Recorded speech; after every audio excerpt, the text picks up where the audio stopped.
Good day, everyone. Please, if you can hear me, just respond, unmute, and just respond. Good morning, everyone. Good morning, everyone. If you can hear me, you can also use the chat box to just say, yes, we can hear you. Good morning. We can hear you. I'd like to hear that response before I go. Oh, beautiful. Good morning, everyone. We're so glad to have these persons, every one of you on the call already. We're reaching you live from Lily Hospitals, and we're glad to have every one of you seated and for this special webinar session.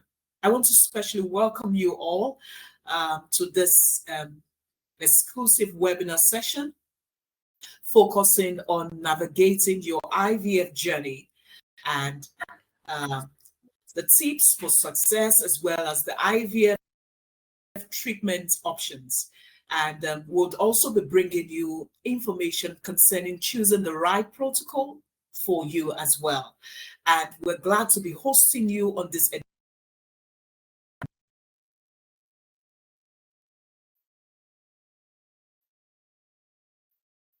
opportunity to do so.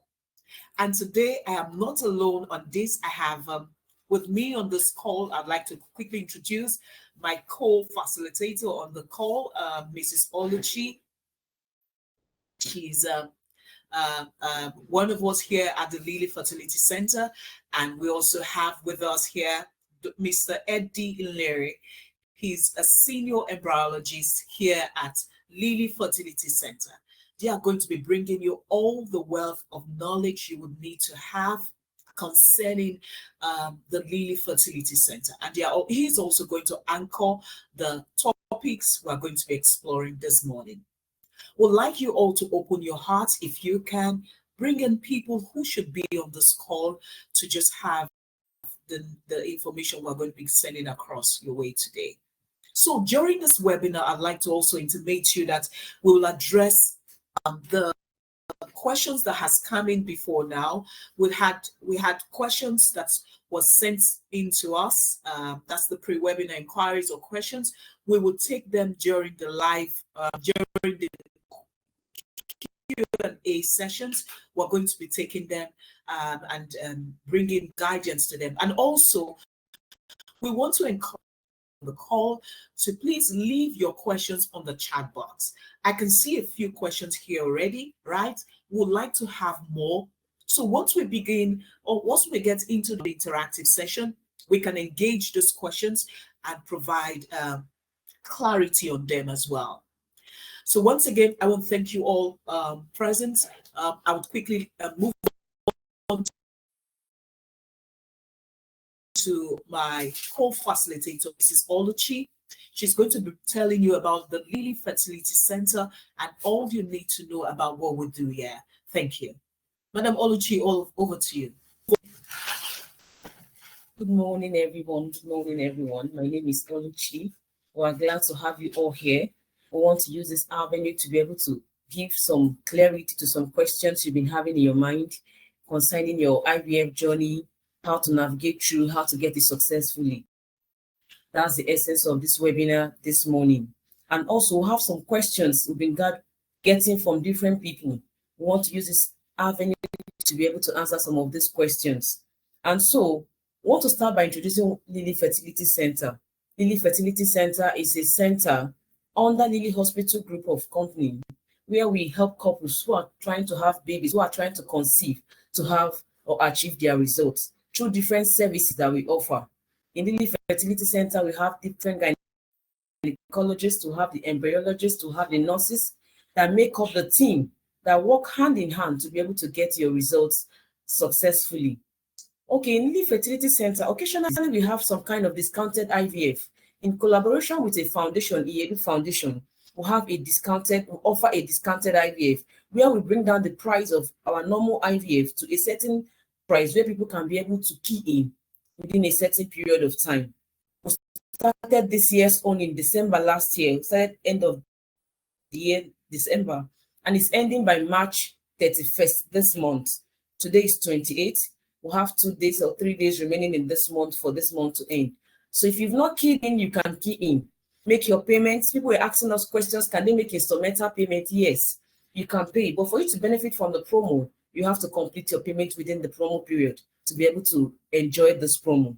So sit back and enjoy this webinar, because all of your questions will be answered by God's grace. So just come up with your questions, open your minds to different kind of ways to be able to get a successful IVF. If you're coming from a distance, coming from anywhere, you're asking, how do I get this journey successful?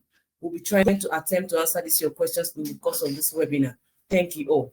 I want to move straight to our facilitator for this webinar, Mr. Endurance Hilary, to take over to give us or tell us how we can navigate through our IVF journey successfully and more. Thank you very much, Mr. Endurance. Please take over the floor. Good morning, everyone. Let me confirm that you can see my slides. Can someone confirm that you can see my slides on the screen?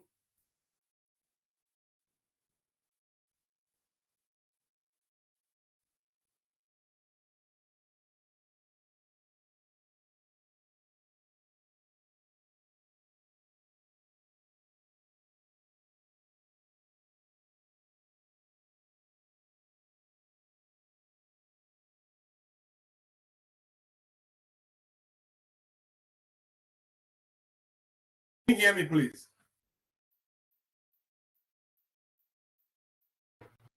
We can hear you. Okay. I need a feedback so I can continue. So let me share my slide again.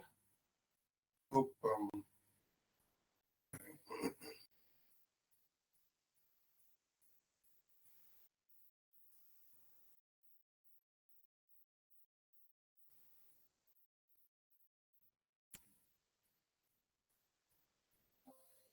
right. Can someone also confirm that you can see my slide on the screen?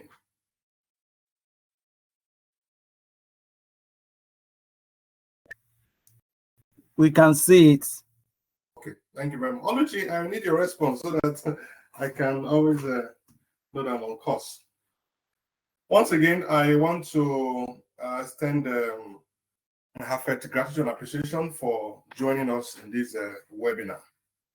It's not the first time we're having webinars. We're having webinars like this back to back now to enlighten people more about fertility treatments, the pros and the cons, and the things you need to know that can improve your outcome or enhance your outcome. So today we'll be talking about your fertility journey, tips for a successful outcome. When you are going in for a fertility treatment, are there things that you can do? Are there things that you can avoid that can increase your chances of getting pregnant? That's what we're talking about today. My name is Eddie Hilary, like I previously mentioned, and I'm a senior clinical embryologist at Lilly Hospitals. Now, the first thing I want to talk about is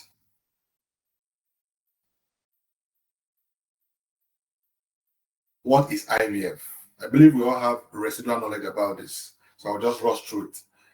In vitro fertilization, with the acronym IVF, is a type of assisted reproductive technology, ART, which involves retrieving eggs from a woman's ovaries and fertilizing them with the sperm in the IVF special laboratory.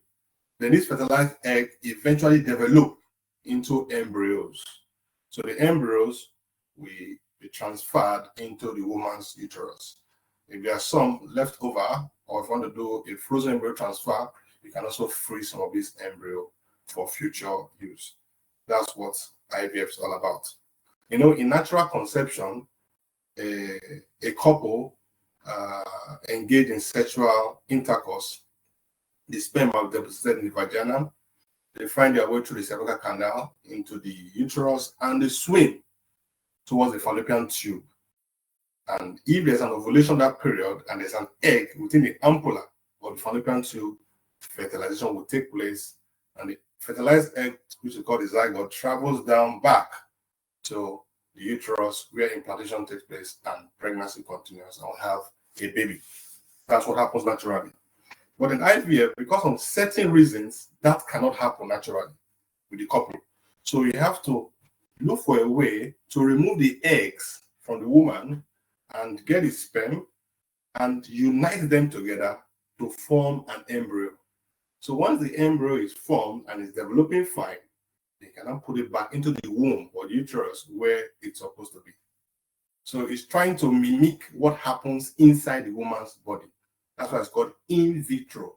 In vitro is something that is happening outside the body. So we're trying to mimic what happens naturally outside. All right. Now the question is, why IVF? Why IVF is, what are actually the possible reasons why someone will need to go for an IVF? So are there specific medical conditions, specific reasons why an individual or a couple will need to go in for IVF? Yes, we have a host of them. The first on the list here is fallopian tube damage or blockage. Now, when I was defining what happens in natural conception, I made mention of fallopian tubes, that the eggs travel down the tube towards the ampulla of fallopian tube, and that's where fertilization takes place, when the sperm swims towards the egg. So the tube is like a passage, a canal, where the eggs travel through. So if there's a damage to that tube or there's a blockage in that tube, there will not be a barrier between the sperm and the egg. So naturally, the sperm are supposed to swim towards the egg and unite with it, fertilize it, and give rise to an embryo, which in turn result into a pregnancy and a healthy delivery, as the case may be. But when there's a damage to that tube or there's a blockage, the sperm cannot meet with the egg. So once the sperm cannot meet with the egg, then pregnancy can never happen, because you need the egg and the sperm to achieve pregnancy. So fallopian tube damage or blockage is one of the reasons why a couple needs to go for an IVF. So maybe during initial evaluation, the couple go for tests and scans and other investigation, and they are told, oh, sorry, your fallopian tubes are not patent, they are blocked, bilateral tubular blockage. In this case, the only solution to have a baby is through IVF, because we can see now that the sperm of the husband cannot find a way to the eggs, because that channel, that route that would have enhanced that is no longer there because of the blocked or damaged tube. They also have endometriosis. Yeah, endometriosis is a condition whereby there are some cells or tissues that are supposed to form the lining of the womb. But at times, these tissues start growing in other areas, even as far as the ovaries, the cervix, some other areas they're not supposed to be. So this causes issues with pregnancy. So if you want to have or increase your chance of getting pregnant, you may have to do IVF, but a proper evaluation needs to be done first. Another reason why a couple will have to go in for IVF is previous surgery to prevent pregnancy. Probably a couple concluded, oh, we just want 2 children, and there are different birth control methods. Some people can use surgery to prevent getting pregnant or prevent pregnancy. Now, if after that pregnancy prevention and there's a need to have another baby, there will not be a challenge. One of the surgeries some persons do to prevent pregnancy is tubal ligation. Yeah, tubal ligation is somewhat like tying of the fallopian tubes. You see how crucial fallopian tube is to natural conception. So what some people do is that they go in for a tubal ligation, so that tube where the egg is supposed to pass through, they will tie it. So you are trying to sever that unity between the egg and the sperm. So the sperm can never get to the egg because the tube has been ligated. Understand? So that's what called tubal ligation. So for those who have done tubal ligation and there's not a need for them to do IVF, although it can be corrected, but the chances of being able to get pregnant naturally is very, very low. So after the correction, they may have to wait for 2, 3, 4, 5 years. And when pregnancy is not coming, they have to go in for IVF. Another surgery that some people do, this for men actually, to prevent pregnancy is vasectomy. Vasectomy. Now, sperm are temporarily stored in the epididymis. So during sexual intercourse, they flow through from that the epididymis into the vas deferens, So from the vas deferens, it's supposed to go through the urethra and come out. But once you do a vasectomy, the passage in which the sperm is supposed to pass through to get to the urethra, kind of tight, so to speak. That's called vasectomy. You kind of make it impossible for sperm to leave that epididymis and get to urethra at the end of the day and come out of the main basal organ. So if you want to reverse this surgery, it can work too, but the chances of getting pregnant too after the reversal is a bit low. So most people want to go in for IVF after vasectomy. But mind you, these are people who didn't want to have any baby. People didn't want to have a baby at all, or they've had enough, but something happened, You can never predict what happens in your life. So maybe you had a tragedy, the children you had before died, or maybe you are divorced and you want to have a baby with another partner, So you have to reverse this. But in the process of trying to reverse it, it's not working, then you have to go in for IVF. So another reason why people or a couple we have to go in for IVF is issues with the sperm. Yes, issues with the sperm. If a man have severe low sperm count and has motility issues as well, once a man meets a woman, the sperm are deposited in the vagina. They're supposed to find their way through the cervical canal into the endometrium or uterus and go through to the fallopian tubes and fertilize the egg. And let me tell you that is actually a very rigorous journey. Yes. The journey of sperm cells from where they are deposited in the vagina to where the eggs are is a very rigorous journey. Very rigorous. That is why out of the millions of sperm cells that are ejaculated, only a few gets to the final destination. Although just one is needed, but only a few gets to the final destination because of how rigorous that journey is. Some die off along the way, some are trapped by mucus, some are trapped by other materials, even some anti-sperm antibody issues just come along the way, and most of the sperm cannot get to the final destination.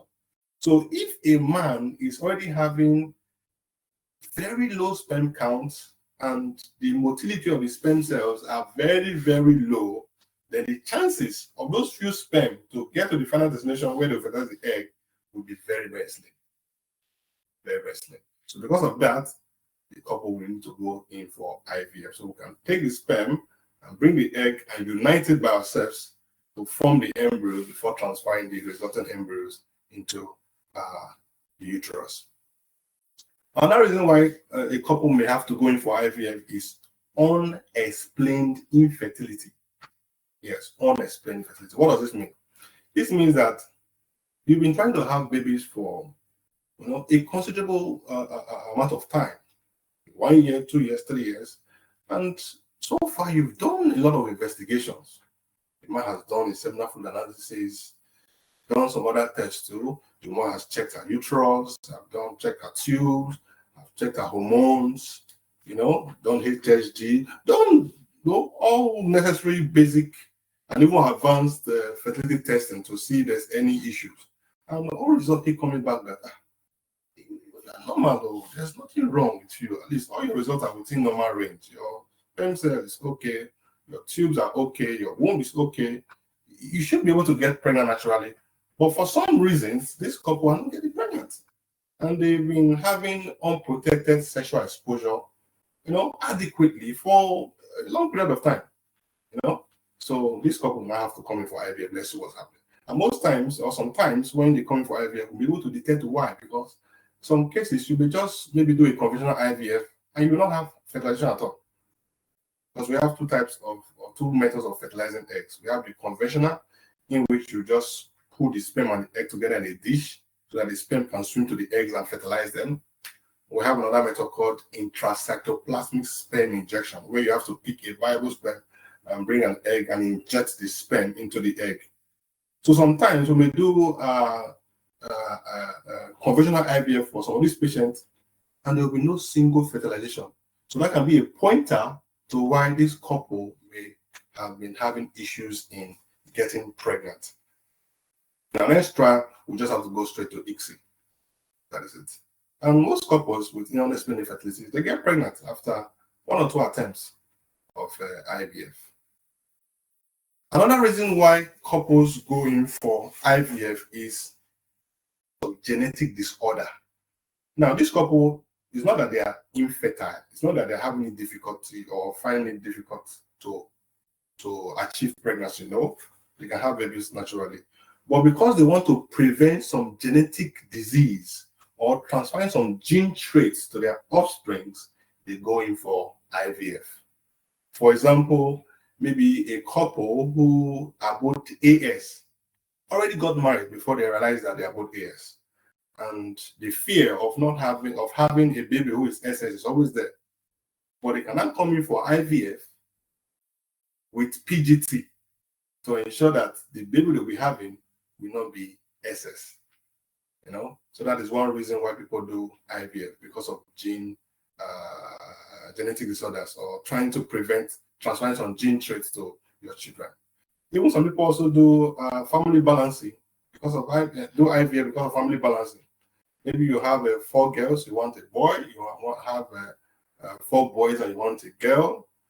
You can also do IVF, so you can do a selection of the embryos regarding the gender before we transfer. Although the primary reason for PGT is for screening embryo for genetic disease, but during this screening, you can get to know the sex of this embryo, so people take advantage of it and just do family balancing, gender selection. That's it. That's another reason why people do IVF, to do PGT for screening out some gene traits they don't want to transfer into their offspring, or to do family balancing. All right. Another reason why people go in for IVF is issues with ejaculation. Yes, issues with ejaculation. Now, a man may have severe erectile dysfunction, meaning he cannot even gain erection.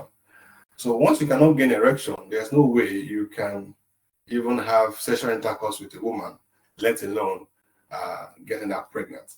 This could be a secondary problem. Maybe you had a stroke. So because of that, you are not incapacitated to gain erection and have sexual intercourse with a woman. But when you do your hormonal profile, we may notice that you are producing. Your testes are producing sperm. It's just that you cannot ejaculate. So what do? We have to take you to the theater and look for a way to remove the sperm from the testes, either from the epididymis or from the testes, by doing what we call percutaneous epididymal sperm aspiration. Yes, there's an area, a small bean shape in the testes where sperm are temporarily stored. You stick a needle there and try and remove some fluid from there and see if you can get sperm. If that's not successful, you can still go as far as, going to the testes and squeezing out some testicular tissues. Most times you find sperm there, and we can use that to do IVF for the couple. Another issues with ejaculation is what we call retrograde ejaculation. Yes, there are some men, they experience what we call retrograde ejaculation. It's not so common though. Well, of late I've seen a couple of men who have complained about this, and IVF has actually helped them sort out their issues. Now, during sexual intercourse, during ejaculation, sperm are supposed to move from epididymis into the vas deferens and to the urethra and leave the male organ into the woman's body. But there's what we call a sphincter, something like a small valve or so that closes and opens, because the urethra leading off to the bladder continues to the male organ. But the one leading up to the bladder and the one leading up to the male organ is a small valve, so to speak, that closes and opens. So, but when there's an issue with that sphincter, with that valve, so to speak, it now becomes very difficult for sperm to come out during ejaculation. So during intercourse, a man will feel like he has ejaculated, but the sperm will enter the bladder. Instead of coming out from the male organ, the sperm will go to the bladder. So such a man, it will be impossible for him to have a baby naturally, because most of the sperm, if not all the sperm, goes to the bladder. That's why we also call it dry orgasm, because the man will feel like he has ejaculated, but nothing comes out from the male organ into the woman's body. Everything goes to the bladder. So in cases like that, we can see how we can get sperm back from the urine, or we can also do the percutaneous epidermal sperm aspiration or testicular biopsy for such a patient. So the sperm gotten from that process will be used for IVF to create embryos, and the wife carries the baby. So that's another reason why some persons may have to go in for IVF. Issues with ejaculation under retrograde ejaculation.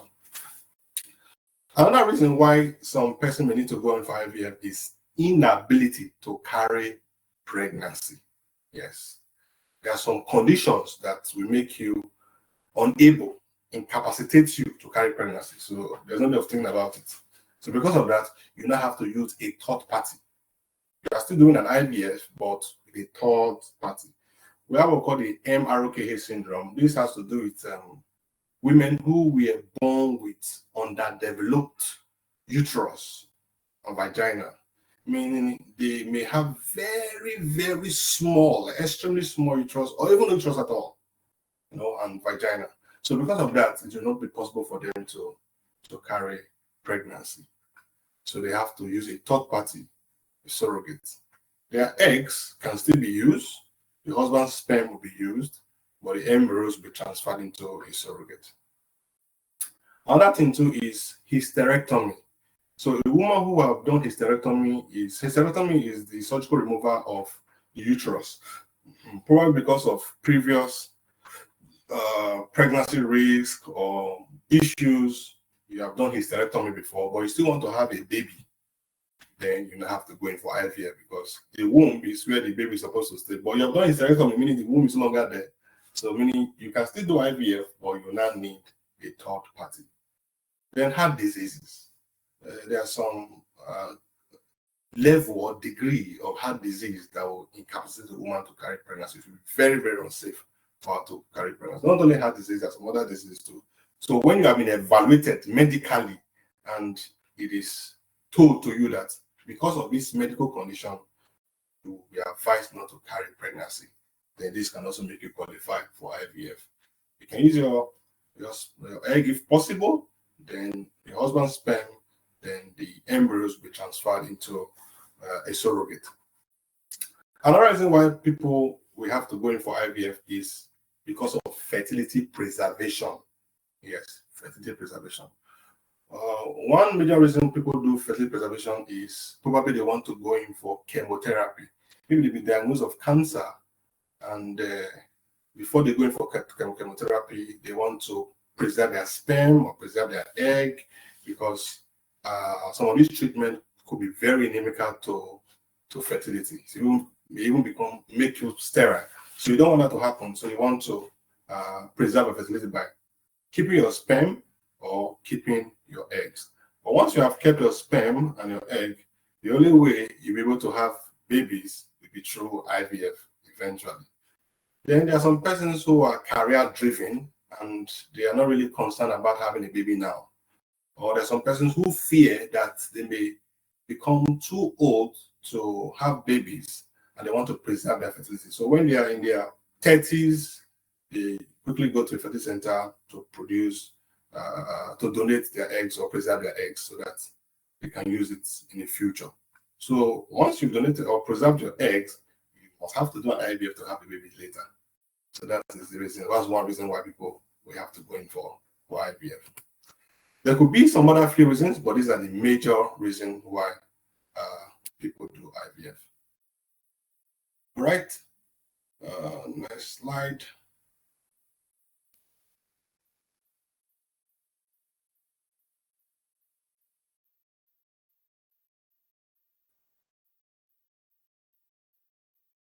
Now moving forward. Okay, now tips for success. Can someone confirm that you can hear me and you're seeing my slide before I continue? Slide is not moving, sir. Okay. Okay. It's also taking time to move from my own end. Probably it's network. What slide is it on now?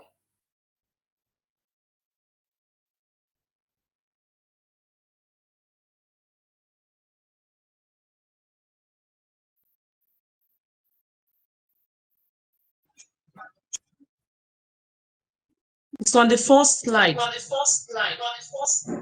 Oh, still on the first, still on the first slide. Oh, still on the first slide. Yes. Wow. Yes. Wow. Yes.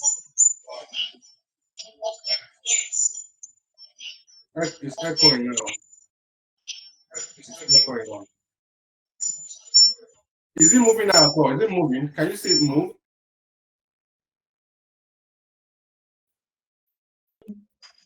No.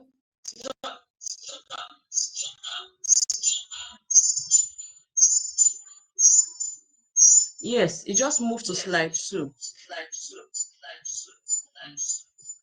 Oh, I'm long done with slide 2, slide 3, slide 4. I just finished slide 4. I was about moving, going to slide 5. So I said, let me find out if you are following. So what slide is it on now? I've removed it from. Okay. It's on slide 5. Okay. Okay. So I'll just run through quickly. I'll just run through quickly again from slide 1. So this slide 1 is just to give us a definition of what IVF is. Then slide 2, where the reasons why people need to go in for IVF, fallopian tube damage, and other reasons I gave before, like previous surgery to prevent pregnancy, issue with the sperm, and all that. But have I been very audible?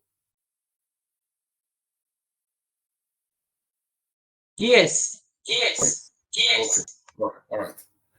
So why the next slide? Also continuation from why people have to go in for IVF. Issues with ejaculation, inability to carry pregnancy, and fertility preservation. So now I want to go into the main gist of the webinar, tips for success. Now I categorize the tips for success into 3 groups: pre-treatment, then treatment itself, and post-treatment. So that's The slide has gone back to slide 3. it should be in slide 5. Slide 5. Oh, I'm seeing slide 5 here. So I think Yeah, maybe I your can see network. 5 now. I think it's just network. It's a bit slow. Oh. Yeah, it's a bit slow for some persons, so that's why. All right. So tips for success: pre-treatment, treatment, and post-treatment. Now, pre-treatment, there are things you need to do before you begin an IVF journey. The very first thing you need to do is choose the right clinic. Yes. Now, you have been told that you need to do IVF probably because of few calls you made to a friend, to a doctor friend, to people who are in the healthcare industry, and like, oh, because of this call that I need to go in for IVF. So you don't just wake up and say, okay, there's one IVF down my street, let me just go there.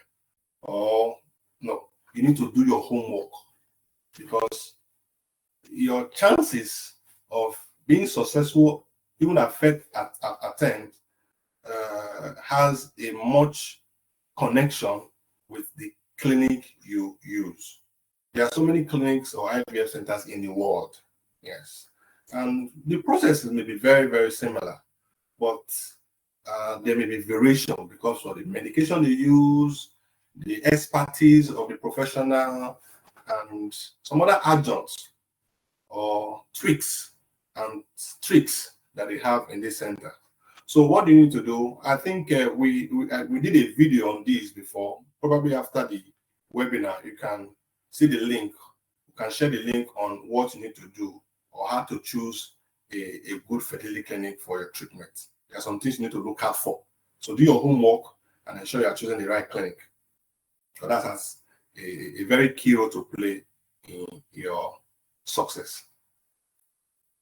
Another thing is emotional preparation. Not being able to achieve pregnancy for a period of time can be very emotionally draining. In this part of the world, in fact, everywhere actually now, but mostly in this part of the world, after marriage, the next news people want to hear from you is that you are pregnant. Understand?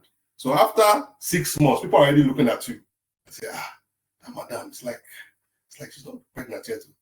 After 1 year, people already, your friends, your parents, your in-laws, they're already, what's going on? What's going on?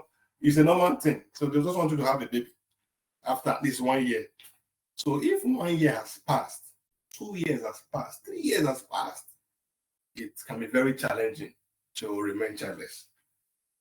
So because of that, you become very emotional. Even yourself and your spouse may be having issues because of this. Maybe there's a pressure from your in-laws, from this side, and you don't know how to handle it. Once you want to go in for an IVF, it is very important that you sort out your emotional challenges. What this means is that you should be in the right frame of mind before you go in for IVF. You shouldn't, that time you have serious issues with your husband, because emotions have a way of altering your hormones. But when your emotions are just everywhere like this, it can alter your hormones. And we know that when it comes to reproductive health, hormones is like the powerhouse. Virtually everything that happens during reproduction, they are all triggered by hormonal coordination. So you need to ensure that you are emotionally stable before you start your IVF. If you need to go for counseling, if you need to go for therapy, it is very, very important. So that you know that you're in your right frame of mind and emotionally stable to start the process. Otherwise, it will impact negatively on your IVF. Another thing is lifestyle adjustments. Yes. Well, we're not trying to control the way you live your life, but sometimes, because of what you're looking for, you may need to make some sacrifices. Yes. If you are someone who smokes, it is recommended that you stop it outrightly or completely before you go for IVF. It's not recommended that you reduce it. No, you should be able to cut off smoking before you go in for IVF for a considerable period of time before you start. Then if you take alcohol, well, we may not tell you to completely stop, but it would be better if you stop though. But reducing it will also be very, very important before you start your fertility treatment. Although when you start fertility treatment, more information will be given to you as to avoiding alcohol and all that. So you need to do that. You also need to ensure that you are active. Check your weight. Are you on the big side? Are you obese or overweight? If you are, then try to lose weight. Be more active, exercise, eat healthy food, and shed some weight, because this can impact on negatively or positively on your fertility treatment. So being active, shedding weight, eating healthy can also help you in being successful, even in your first attempt. So these are some of the lifestyle changes you need to do. Then getting enough sleep is also very important. Another thing you also need to do that can improve your chances is thorough investigation. Yeah, most of the things we are going to say is things that you need to do. So this thorough investigation may lie more on the clinic, but you also have a role to play. This means that during your counseling, during your consultation, you need to be very forthright. You need to be very open. You need to be very explicit with what you tell your gynecologist. Don't hide anything. Tell them everything that they need to know so that they can help you to know some kind of investigations you need to do before the IVF process. Investigations vary from clinic to clinic, but almost everywhere there's like a standard of basic tests you need to do before you go in for IVF. But when you are thorough enough, then it may be very difficult for you to miss it even at first attempt. Like in our center, if you have done myomentomy before, we always recommend that you do hysteroscopy so you can look at your womb to see if there are any additions before we go in for your IVF.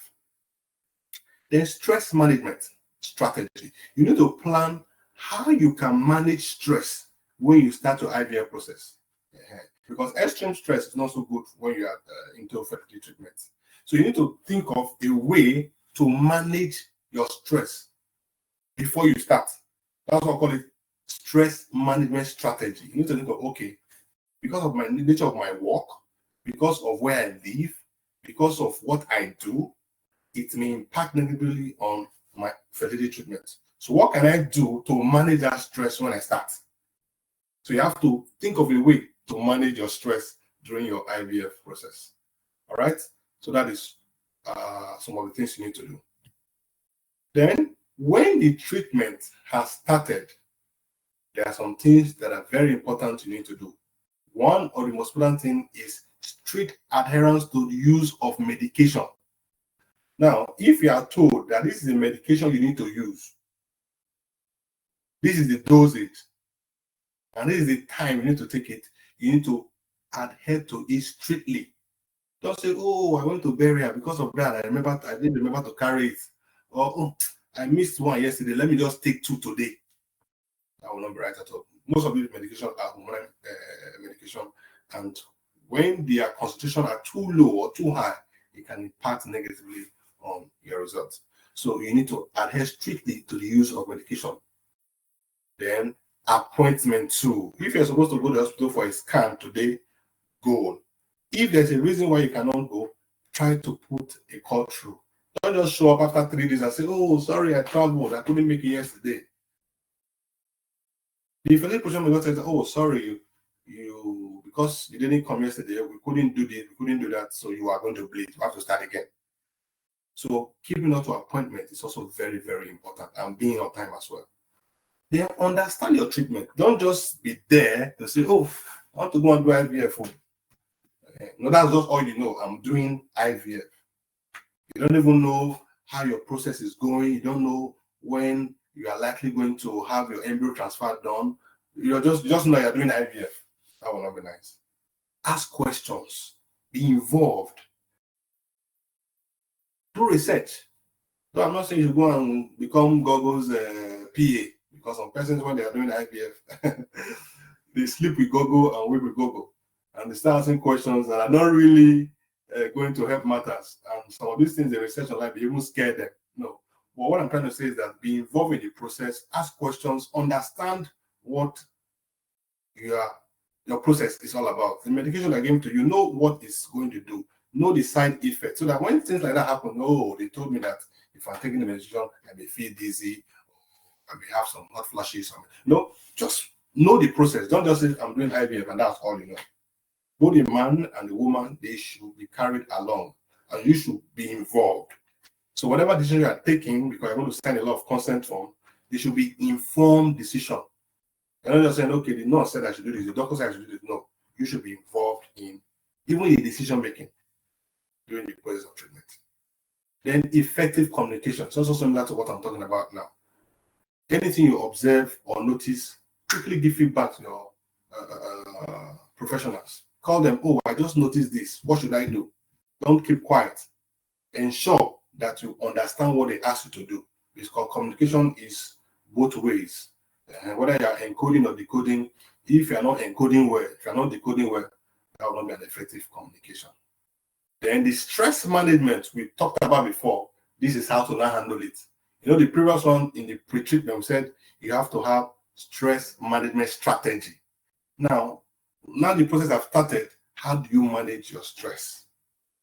The strategy that you thought of before and put in place, this is not the time for you to handle it or utilize it. Ensure you're not extremely stressed during your treatment process. All right. Now, when the embryo transfer has been done, because the whole IVF process has to do with egg collection. Once you've done egg collection, you bring the sperm, you form the embryos, and you transfer. Once you have transferred the embryos into the uterus, there's a waiting period of about 2 weeks before you do pregnancy test. This is what I call the post-treatment now. Now, once you are now waiting for pregnancy test to be done, what should you do?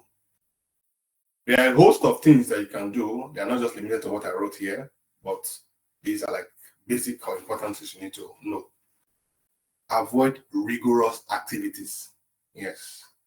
We're not trying to say that you should sleep all day, because some persons will say that once they have done IVF and have done their transfer, they have to stay in one room all through for that 2 weeks. No.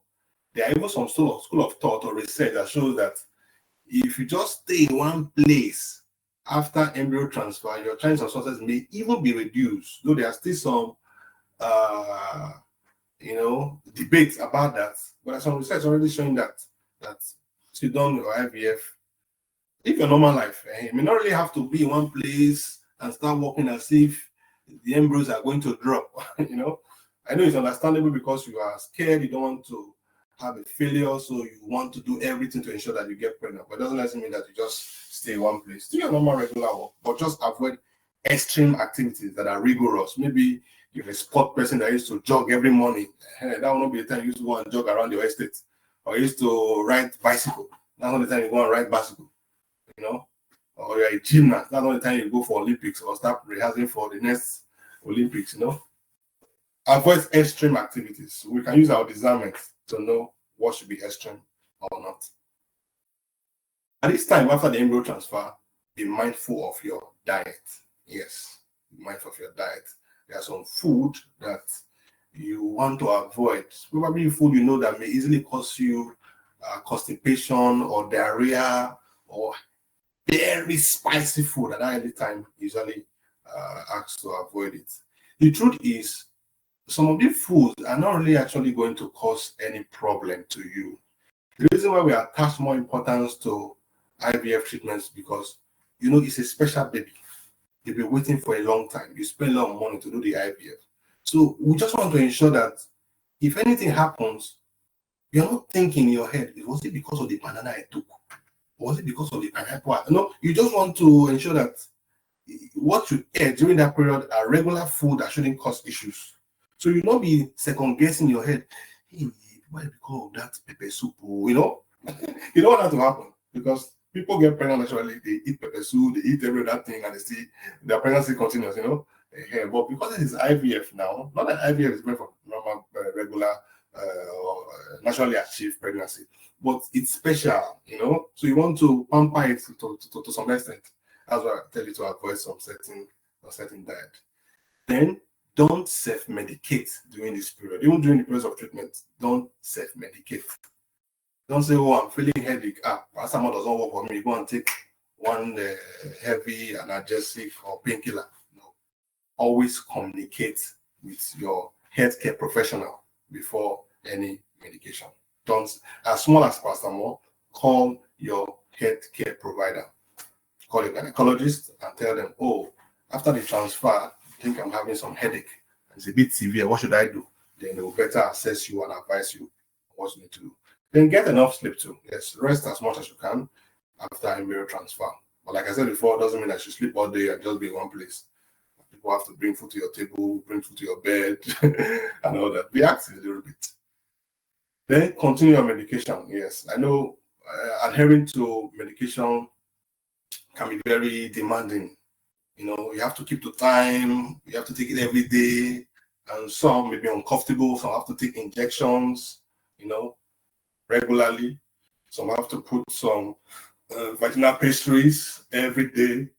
It can be very discomforting and not easy to keep up with. But if you want to increase your chance of success, you have to continue your medication religiously after embryo transfer. In fact, this luteal support phase is very key to achieving pregnancy. Then realistic expectation. In your mind, have a realistic expectation. Know that when you do IVF, there are going to be two results. Either it's going to be positive or it's going to be negative. Just have a realistic expectation. Don't be too this one must enter, because if you do like that, if it fails, you'll be very, very devastated. Then don't also feel like, oh, the doctor said the embryos were not so nice, so I know I'm not going to get pregnant. Because if you feel that way, you may be letting your guard down and doing something you're not supposed to do, because you already told yourself I'm going to be negative. You told me that the embryos were not of high grade now. So in fact, the last one I did, the embryos were even better. This one, the embryos were never as good as the one I did before. So I beg you, it's not going to be positive. And because of that, you may be missing medication, you may be doing something because you already feel like you're not going to be, it's not going to be positive. So just have a realistic expectation, and at the end of the day, you'll be surprised you get pregnant.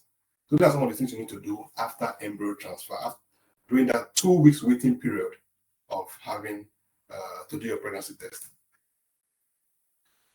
Then the next is congratulations. It's positive.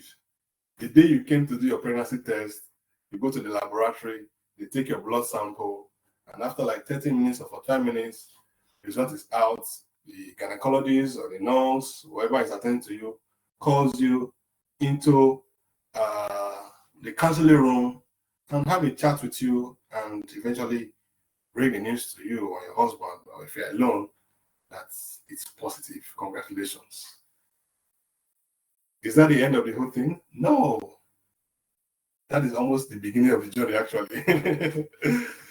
So once you hear this news, what should you do? The first thing I put here is control your excitement. Why did I say control excitement?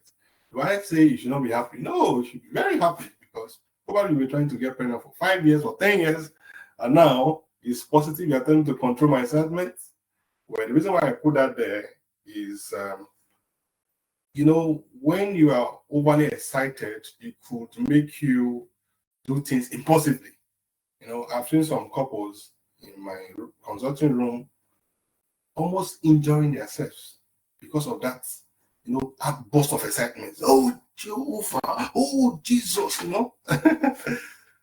There was a patient not too long ago, we have to even ask her to lie down, because her blood pressure just spiked immediately and all that. That's why we also need to be very careful. For the professionals who are breaking the news, there are some techniques or approach you need to use to ensure that these news don't get to them, and what you don't want to see is what you see. So that's why I say control excitement. Be happy, but be careful not to go and break things or injure yourself. All right. Then continue your medication, because even after you told you are pregnant, there's some medication you need to take for some time before you start your antenatal. So continue those medications religiously. Keep track of your scan appointments, because after the pregnancy test, after 2 weeks, you need to go and do scan to see how many embryos implanted, because in most centers we transfer 1, 2, or 3 embryos. Yeah, in our center we transfer like 1 or 2 most times. So 2 weeks after the pregnancy test, if it's positive, you ask you to come and check to see how many of those embryos implanted. Keep to time and keep track of your scan, so that if there's anything, it can be picked early enough. At this time, still watch your diet. Be mindful of what you take, and be mindful of the extremes. Then, still don't self-medicate, because you are pregnant now, so it's even worse. When you're pregnant, most medications are not good for you, even if they are good for normal, regular people. But now you are pregnant, so you need to be very mindful of the kind of medication you take. Always consult with your healthcare professional or provider before you take any medication. Then start antenatal early enough.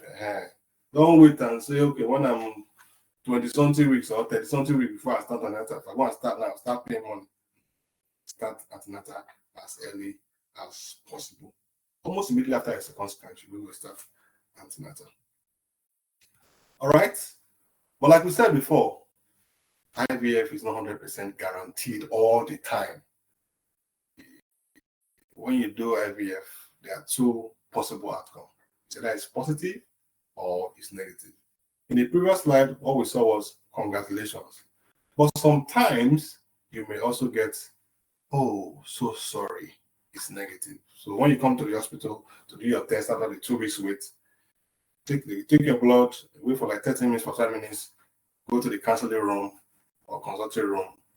After a few chats, the doctor may tell you, or the nurse may tell you, Madam, so sorry, it's negative today, Now, what should you do? I should also put control emotions too, or control your emotions. Yeah, I forgot to put that. You also need to control emotions because some person may have also injured themselves or slump. Yes, there have been cases where some patients slump when they hear information like this. Probably they done IVF 2, 3, 4 times, or they borrowed money. IVF very expensive. They borrowed money. So once they hear that negative, what comes to their head first? The money they borrowed. It's not even that it's negative. Say, hey, money, loan, Some people say, I sold land, I sold land, It can be very emotional, though. But just try. That's why at the beginning I said you have to have a realistic expectation, knowing that anything can happen. So have realistic expectation and don't feel too bad about what has happened. After the negative outcome, don't just go back, Try a week or 2 or thereabout. Come and have a review of your case in the clinic with the gynecologist and other medical team. They will have a holistic view or a review of what actually happened during your treatment process. You understand? It doesn't mean that they can tell you exactly what happens, but sometimes there will be some points out. So, oh, it could be from the sperm. Oh, it could be from the egg. Oh, it could be from your womb. But funny enough, there are some times when everything will be checked, both from the sperm, from the egg, from the embryo. Everything will be checked. Smooth transfer. At the end of the day, the person is not pregnant. That is why IVF professionals are not good. We're just trying to, mimic what happens in the body to achieve pregnancy. So sometimes, or most of the time, the higher proportion of what contributes to success is nature and chance, actually. Another thing to just keep a positive outlook. It's not easy though, but try and keep a positive outlook. Don't feel so devastated and say, oh, no, then try again. I know IVF is expensive, but the truth is that most people will not get pregnant until after second or 10th attempt. Some people are fortunate at first attempt they get pregnant. Some people second attempt. Some people have to go up to 2, 3. Some people even 4 times before they get pregnant. So that's how it is. Conclusively, fertility specialists are not God, like I said before. But with the right clinic, good preparation, treatments, and strict adherence to processes, your chances are high even at first attempt. So if you are currently undergoing fertility treatments or doing investigation or started the process already, I wish you a successful outcome. Thank you very much for having me.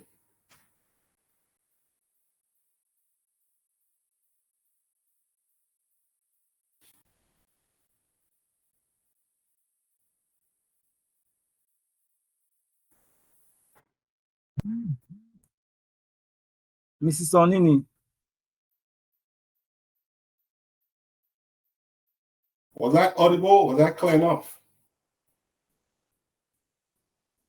Yes, you are clear, very clear. Okay, thank you. Thank you so much.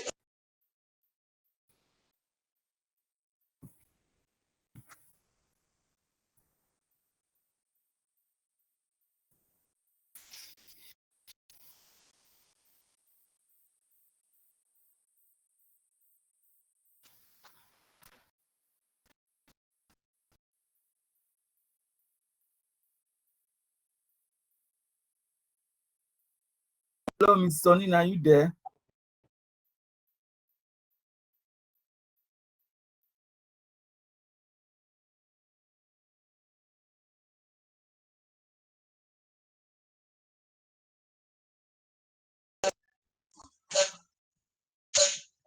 Right. Can we all hear me now? Can we all hear me now? Can we all hear me now? Can we all hear me now? Can we all I hear you. Your voice breaking. Okay, great. Well, thank you, Mr. Eddie Ilere, for taking us through, walking us through how to navigate our IVF journey and guiding us through with the tips for choosing fertility options and also as well as your process through it. Really, it was quite explicit, and I believe that our audience also had a very clear understanding of all that you spoke about.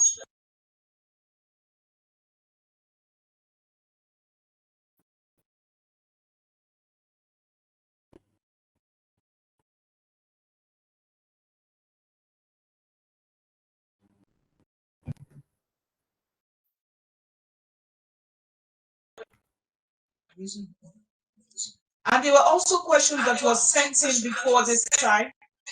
So we just want quickly, first, we want to look at the questions that are being asked live now. And then we will journey further to look at questions that were sent in earlier.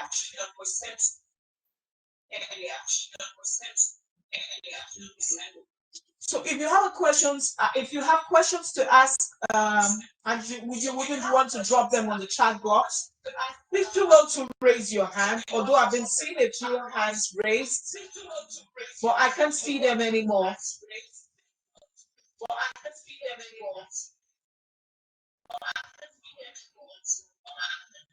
So whilst we await you to come up with your questions, I'll quickly read up the first two questions to open the interactive session.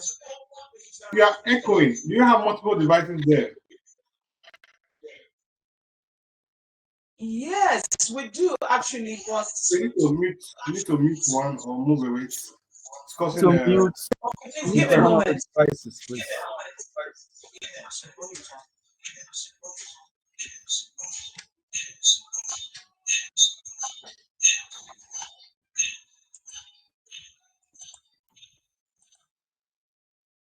All right. Am I still echoing?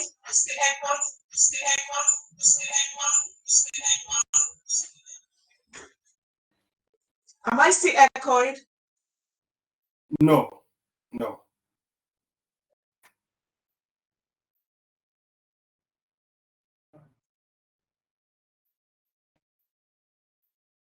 Okay, can we all hear me now? Sure, it's better. It's echoing again. Stop echoing, but it's echoing again now. Oh, okay. I just want to quickly get into the questions that are being asked by our participants on this call. I can see a few hands raised. Maybe we would begin from there. We'll take one or two from the hands raised, and then we'll go back to the questions that has been posted on our chat box.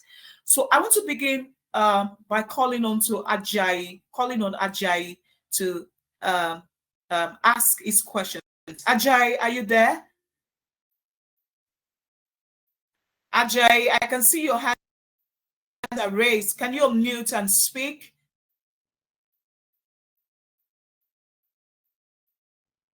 Okay, Ezike, are you there?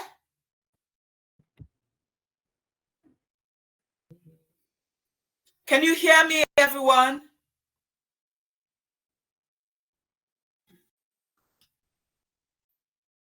We can. Oh, beautiful. I'm glad to get that response. So, Ajayi, are you there? Ezike, are you available? Are you here on the call? All right, I can see your hands raised, but I'm not getting any response from us. Ezike, are you there? Okay. When you are available, I'd like for you to just signal us so we can get back to you. But very quickly, we'll go back to our chat box and see the questions that have been asked there and just take on from there. So I have a question here that reads, Mr. Eddie, it's saying, can someone who has gone through fibroid operations before now for some mucosal and had a regrowth within 7 months still qualify for an IVF? Okay, may I take it back all over again? It says, can someone who has gone through fibroid operations before for submucosal and had a regrowth within 7 months still qualify for an IVF? Well, would like yeah, to understand it. Yeah, you need a proper assessment. You know, a proper assessment is always required. From proxy, there are some questions you cannot give a conclusive answer to. You need to examine. You may have to do a stereoscopy to check if there are adhesions, scar tissues, or if your line are still okay. So a proper review is what is needed. Once a review is done by gynecologist and it's good for you to start, you start.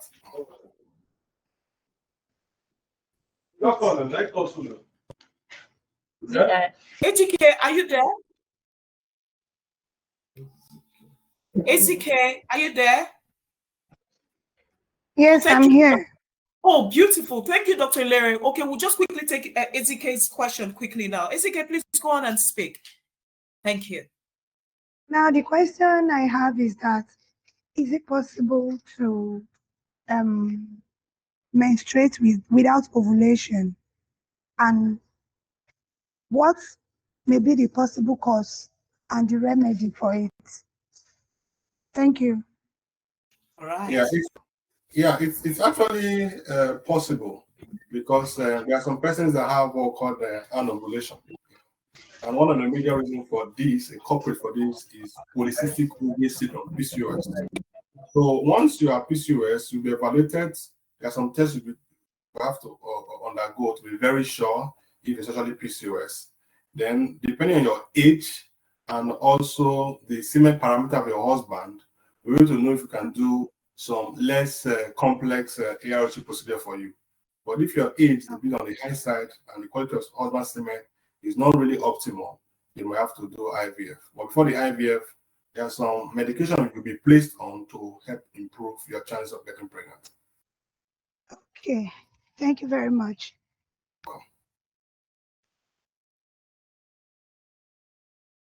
Do we have? I also can see the hands of Ajay raised as well. Ajay, are you available to speak now? There's also Faith and there's Sonia. Are you guys available on the call? Whilst we await you guys, we'll quickly go back to the questions that have been asked. We'll go back to them and quickly take them whilst we expect us to come online. So, okay, yes, this question has been taken already. So we'll go down to the ones that has not been taken. Yes, there's a question here, sir. The person is saying, please, why is embryo always come back poor quality after fertilization, despite using egg donor, husband's sperm count 85% normal, motility 57% normal, morphology 29%. Please, what can be done? Okay, thank you for your question. But I wouldn't agree with the expression always. When we say sometimes, I can agree that the quality of embryos may be low grade embryo, or even poor. Why there is obviously a supposedly high chance of a good embryo. Maybe you are young, or even use a donor egg, and the semen parameters of your husband seems okay. But at the end of the day, you may have poor quality embryos or low-grade embryos. It's possible. The truth is that genetically, you don't know what is going on with those sperm and the egg because there's a limit to some of the tests you can do before IVF. What you're looking at is the morphological assessment. There could be DNA fragmentation. There could be some other issues with the genome of both the sperm and the egg after they have been infused. So you can't be absolutely sure of the outcome of the embryos prior to their union.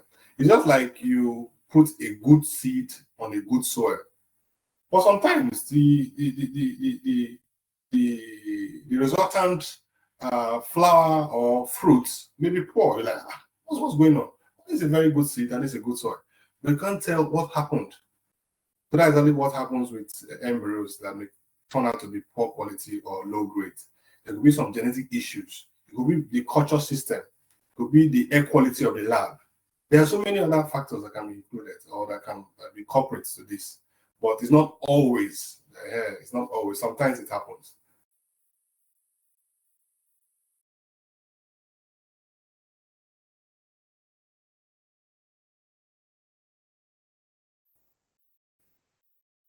Was that a question asked from the audience or from the chat box? So I can know if I've answered the person's question satisfactorily.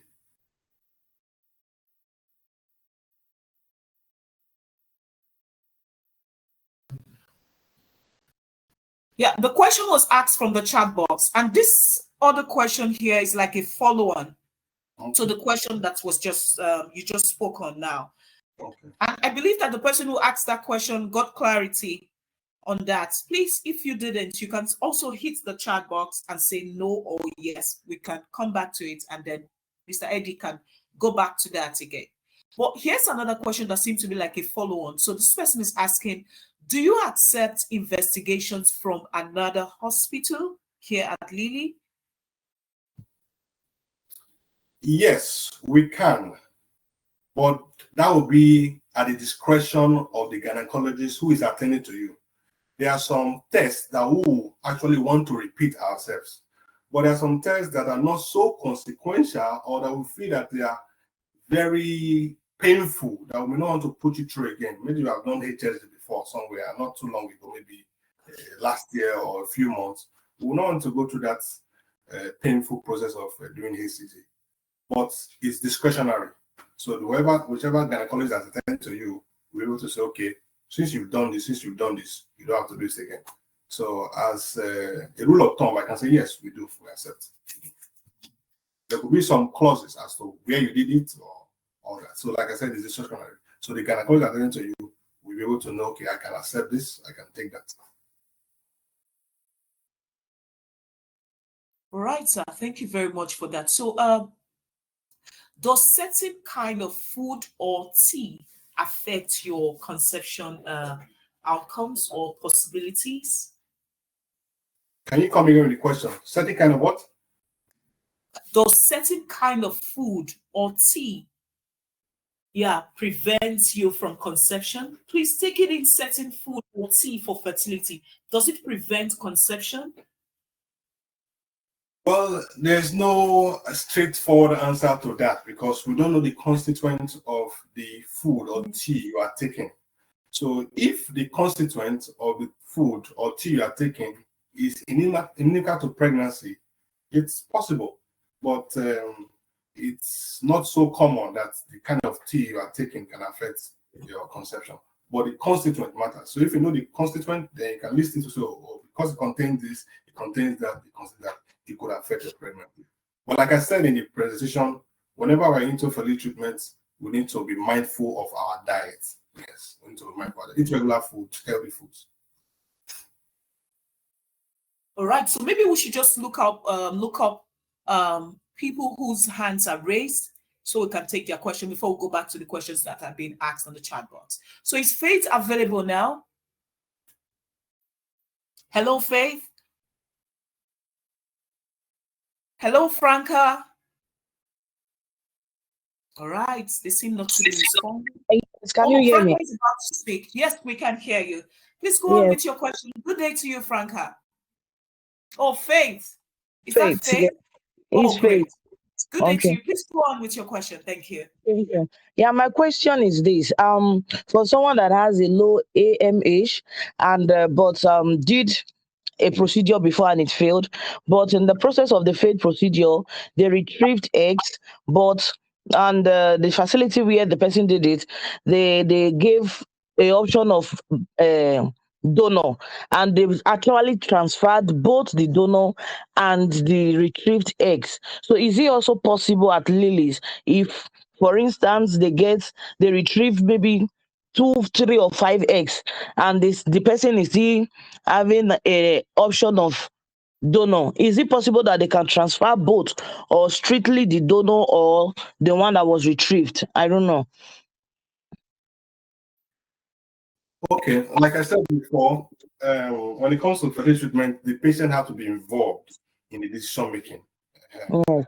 Yeah. So once we explain all the things to you, and we know this is what we have, maybe from your eggs, we have not so high grade embryos, but from the donor eggs, we have very high grade embryos. We'll tell you the implication of transferring only this, or transferring only that, or transferring both. So you will not make an informed decision and say, okay, this is what we're going to do. We may guide you in the process, but it's possible. It's possible. Okay. Yeah, but you have to. Yeah, you have to decide.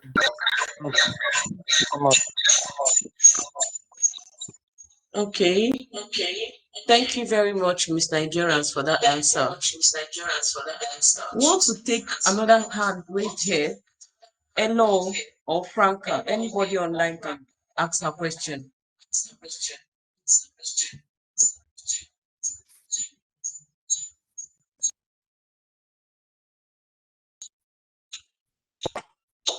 Okay, Elo is not there anymore. I can see Sonia. Sonia, are you there? Can you ask your question? Yes, ma'am, I'm here. Okay, please go ahead. Good morning, everyone. Good morning.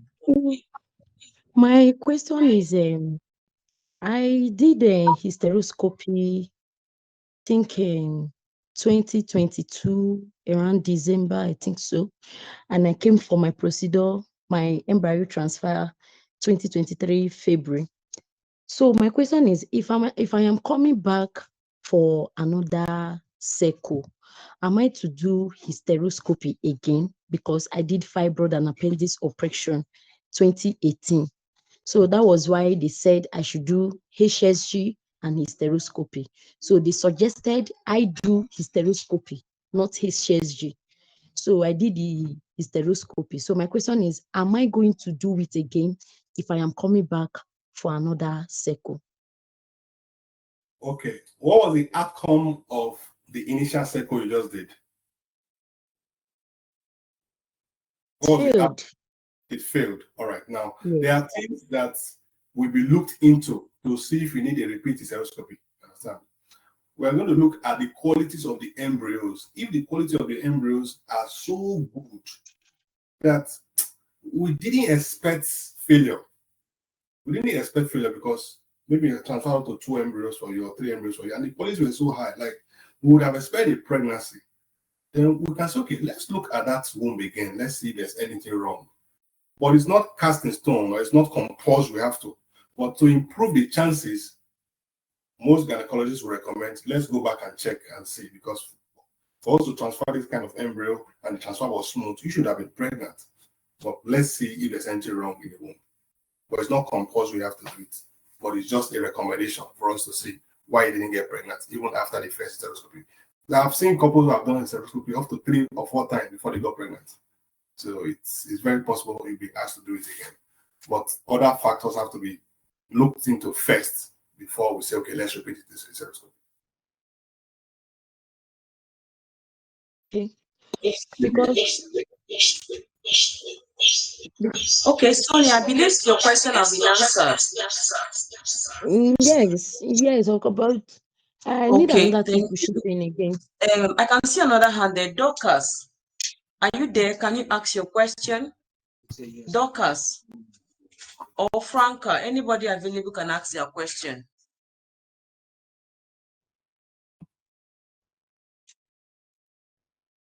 Okay, it seems they are not there. Omonigo, I can see Omonigo. Can you ask your question, please?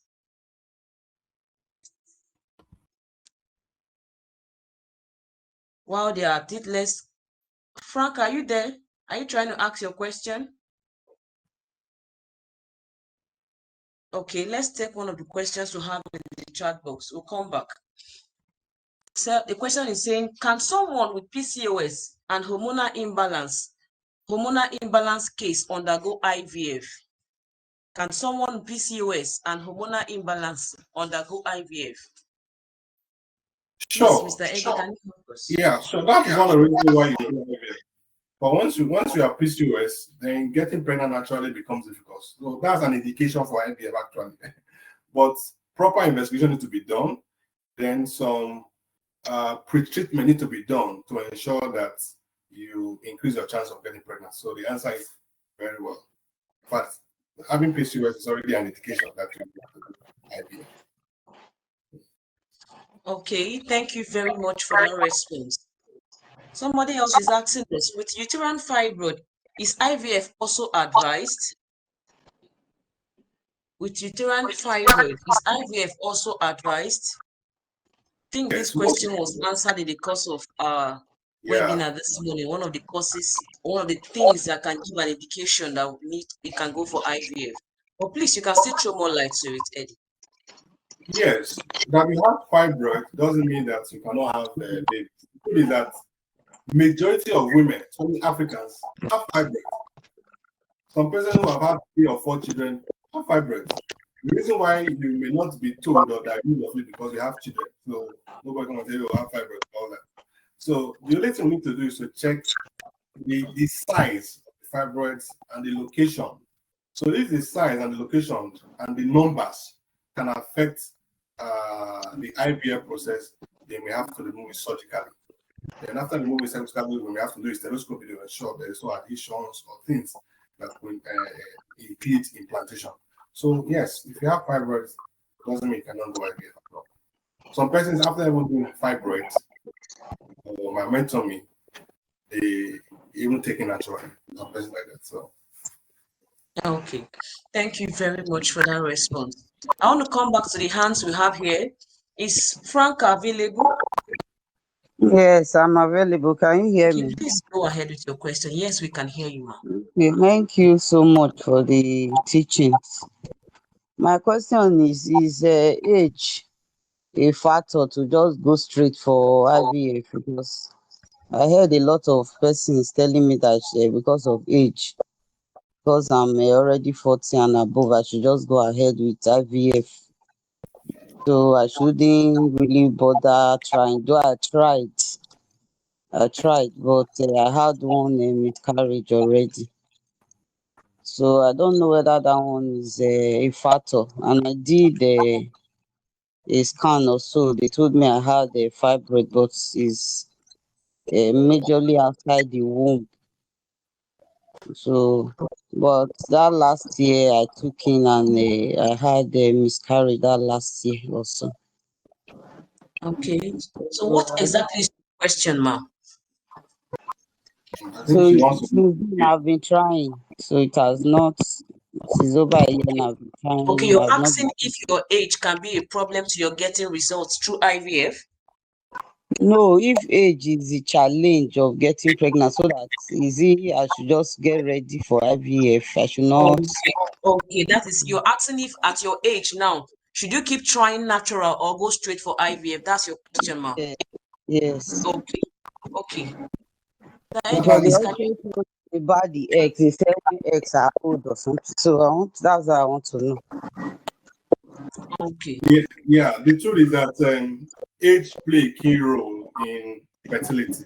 That is why it's more advised that after trying, for those who are above some certain age, like 30 to 35, after 6 months, they can even start trying for help. For those who are below 30, they can wait for 1 year before they can start seeking help. But those who are getting older, they should quickly start searching for help, because the way women are created, not only women, men, there's always a declination in our fertility. As we are aging, there's a corresponding declination in our fertility, both men and women. Just that women is a bit more fast, and their threshold is very quick. So once a woman has crossed 35, the quality of her egg starts diminishing. So it doesn't mean that you can't get pregnant naturally at 35, at 40, even at 40 something. Because some couple will say that my mom, when she was 45, that's when she had my last born. So how can you say my egg is not still good? But when it comes to getting pregnant, you may be surprised that 45-year-old woman or 43-year-old woman may have to try up to 6 or 5 cycles before she gets pregnant. But a young girl at 22 or 23 may just try once and she gets pregnant. So it's really recommended that once you have above 40 and you're having issues in getting pregnant, you should come and try IVF. Another thing too, the semen quality of your husband matters too. It matters a lot. So if that is also not in optimal level, then you just head straight for IVF to help you a lot, because donor egg may be recommended for you, and that will improve your chances. Okay, thank you, Mr. Endurance, for that response. Because of time, I would like us to go through the chat box. If you have more questions, please go through the chat box so that we can take them as quickly as possible. Because sometimes, given time, might just take us a long time explaining ourselves. Just use the chat box so that we can take as many as possible before we end the webinar. We have another question in the chat box. Is there provision for sex selection? Is there provision for sex selection? Okay, yes, there is actually provision for that. We did a webinar on that some time ago, pre-implantation genetic testing. Yes, there's a technology that helps to screen embryos after IVF before transfer. And the reason why that technology was introduced is to eliminate some certain diseases or prevent some gene traits that will be transferred from parents to offspring. But during that screening, because you're looking at the whole genome, you are able to tell the sex of these embryos. So some couples take advantage of this and say, okay, since I can know the sex of the embryos and I have 4 girls, let me just do PDT2 and have a girl, or I have 4 boys, let me just do PDT and have a girl. So it's possible, yes. It's a bit more expensive than regular IVF. Yes, it's possible. Okay, thank you very much, sir, for that response. Another question we have is, can both AS parents using donor egg make a safe offspring? Can both parents, AS, using a donor egg make a safe offspring? That's have a baby without having SS as a genotype? That's the question the person is trying to ask, please. Yeah, that is very correct. In my presentation, you notice that one of the reasons why people do IVF is because of genetic disorder. It's just similar to the question answered now, that if you want to transfer some traits from your from the parents to the offspring, you can do IVF. So one way you can prevent having your child as SS if you are both AS as a couple is you going for IVF. One of the couple will have to use a donor, either a donor sperm or a donor egg. But most of the time, the donor egg is usually the easiest one to carry the pregnancy and all that. And when you are doing a paternity test, this DNA the man you are looking at for. So most times it's the donor, it's the woman that have to use a donor. That is AA. At the end of the day, all your children will be either AA or AS.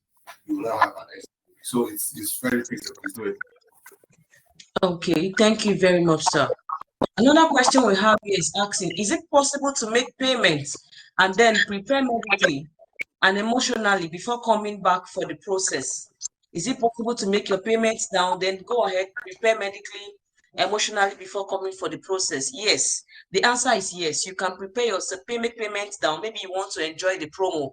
Make your payments down to enjoy the promo, then come back when you're prepared. Like we're told about how to navigate through our journey.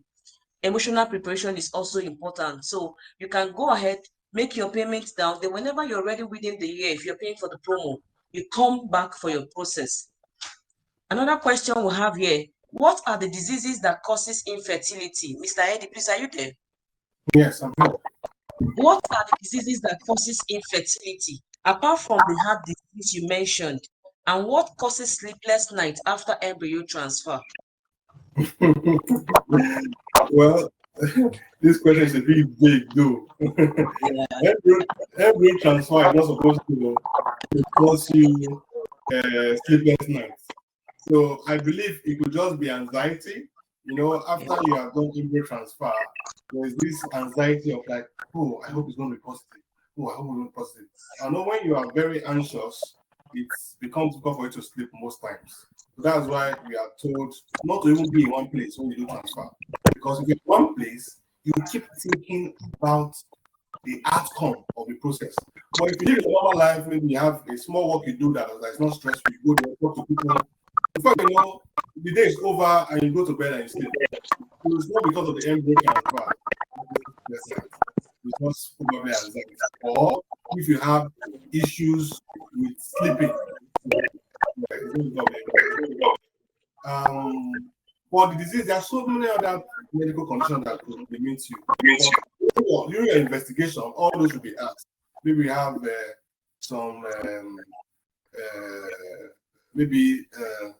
diabetes that is very, very, very uncontrolled. Some heart disease that is like stage 3 or stage 4, and all that. But you'll be evaluated. You'll be evaluated and you'll be told if you can go in. But for the sleepless night, it's not because of embryo transfer. It's not because of anxiety. Okay, thank you very much, sir, for that response. Somebody else is asking us, aside your hormonal profile being okay, what else needs to be okay with your health before IVF, like blood pressure issues and sugar issues? What else needs to be okay? Yeah, basically, you just need to be healthy. You need to be healthy, and you must not be like in 100% good health before you can go into IVF. People who have high blood pressure, they do IVF. They get pregnant, but it's controlled. You understand? That you have high blood pressure, or you're diabetic, or you have some kind of chronic disease, doesn't mean that you cannot do IVF at all. That's why initial investigation and evaluation are important. Holistic check will be done on you, and know if you have this condition, but what stage is it? Will it impact negatively on the pregnancy? Will it even be at risk to you and the baby during pregnancy? Then you'll be advised accordingly.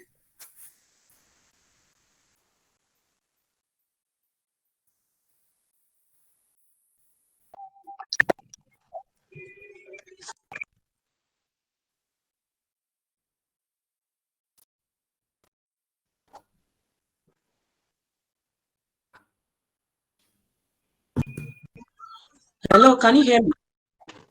Yes. Okay. Thank you very much for that response.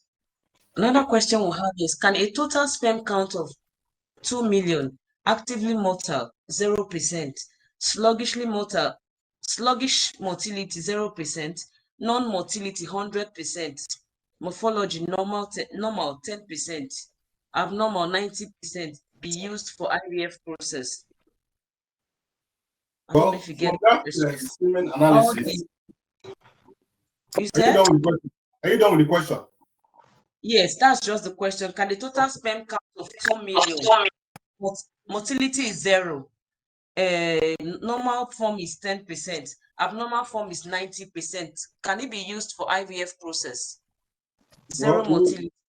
Yeah, we need to check and be very sure. There are sometimes when you do your analysis and there is no motility at all.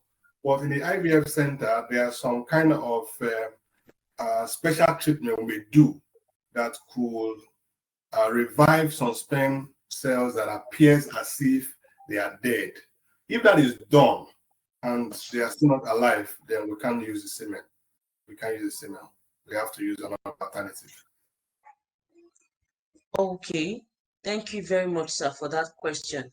Somebody else is asking us, the sperm to be used for IVF, how will it be taken? Is it through ejaculation or there's another method? Okay, yeah, it must be through ejaculation, but the form of ejaculation, I believe, is what you're trying to ask. Whichever means you use in producing sperm, it's acceptable to any IVF center. It could be coitus interruptus, it could be masturbation. So whichever one, those are the two methods of ejaculation or producing semen. Sleep with your wife, then you withdraw and deposit the semen into a container, or you do a masturbation. But whichever case, we can use it for IVF. Okay, thank you very much, sir, for that response. Another question we have here is asking, whose DNA does a child have after using a donor egg or sperm for IVF? Whose DNA does a child have? Whose DNA will a child carry after using a donor egg or sperm? Okay. No, there are two testing you do if you want to know the paternity or maternity of a baby. But generally, for any form of paternity issue, what is done most times is paternity test. Rarely have I actually heard of people say they want to go and do maternity test. Why? Because people see that you are pregnant and you have a baby.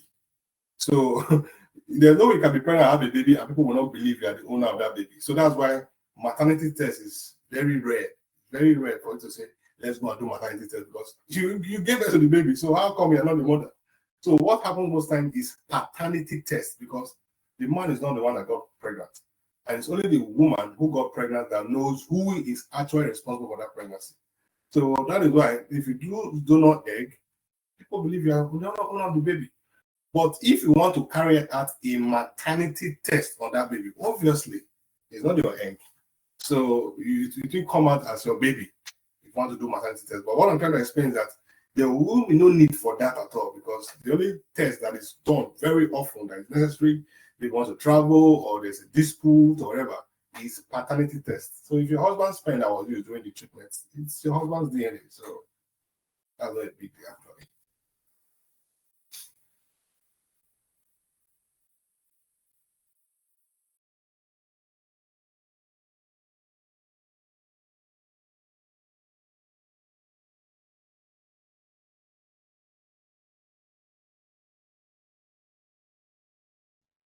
Hello, can you hear me?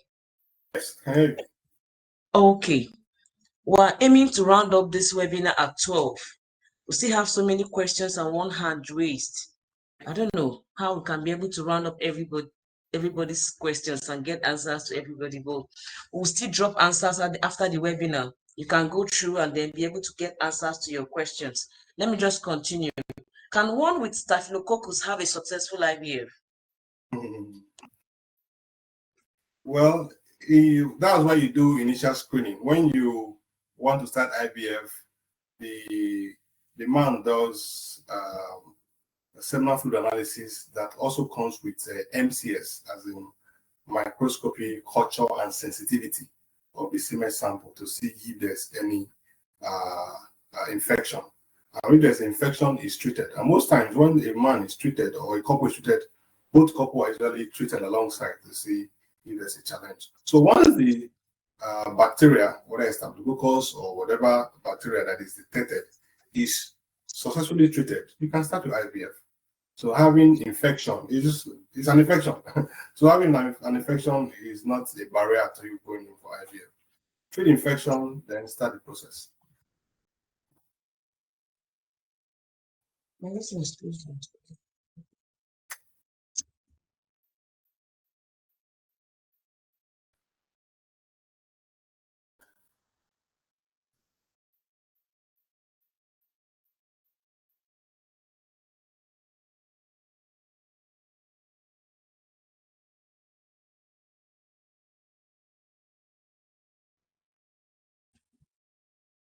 My network is seriously disturbing me. Can you hear me? I can hear you now. Okay. Somebody asked a question about BP and sugar level. When you explained, she didn't get the answer correctly. Said her audio went off. That you should please, can you come back with the answer to the BP level or BP and sugar level issues and successful IVF, what they have in common? If it's possible to have BP and sugar level issues and then still come for IVF and be successful. That is at the initial stage. So your gynecologist will evaluate you, ask you to go for tests, examine you. If they are being controlled to a degree that will not affect the pregnancy or even put you at risk or the baby at risk, you can start the IVF. So initial evaluation is what matters. That you are hypertensive or you are diabetic does not spell doom that you cannot have babies or you cannot have going for IVF. Initial evaluation, we have to check, what stage is your hypertension? What stage is your diabetes? If you go ahead with the IVF, will it cause issues to you and the baby? If not, then you can start. Okay, thank you very much, sir. Can someone with endometrial lining of 6.7 millimeter implant embryo? Endo of 6.7 millimeter. can that person have an embryo transferred and then get a successful IVF? Yes, it's possible. One thing you know is that being pregnant after IVF is not cast in stones. There are some things you feel we are responsible for the failure when we're not actually what was responsible for the failure. Understand? But normally, most centers will want to have up to like at least 8 mm and above. Literature says that when you have up to at least 8 mm and above, it's okay. But 7.5, 6 point something, are some cases where you have done all you can be managed. But it's not the optimal endometrial thickness, but can be managed. Some people do. I've seen someone get pregnant with 6.5 endometrial thickness, even in our center, 6.5. Maybe you've tried to build this endometrium several times and it doesn't go beyond this, and you've done all you can. You notice that all before previously you've been having maybe 4 point something, 4 point something, 5 point something, and you now manage to get 6.5. Most gynecologists want to go ahead because you know that previously all your effort you'll be having below 5. Now you're having 6.5. You don't want to waste that opportunity. Though it's not the optimal lining you're looking for, you just want to give it a shot and see what happens. And some parents get pregnant like that. But like I said, 6.5 is not an optimal endometrial lining you're looking for. There will be thickness. From 8 is really okay. From 8 and above is okay.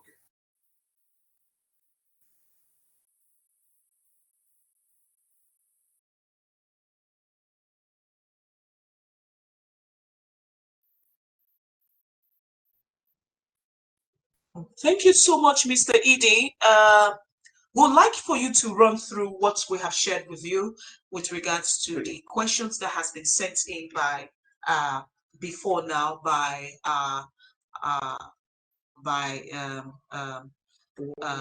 yes, that has been sent in by publics. We'd like for you to just run through and just enlighten everyone on it. If this will help us run much more faster. Thank you, sir. Okay, let me see.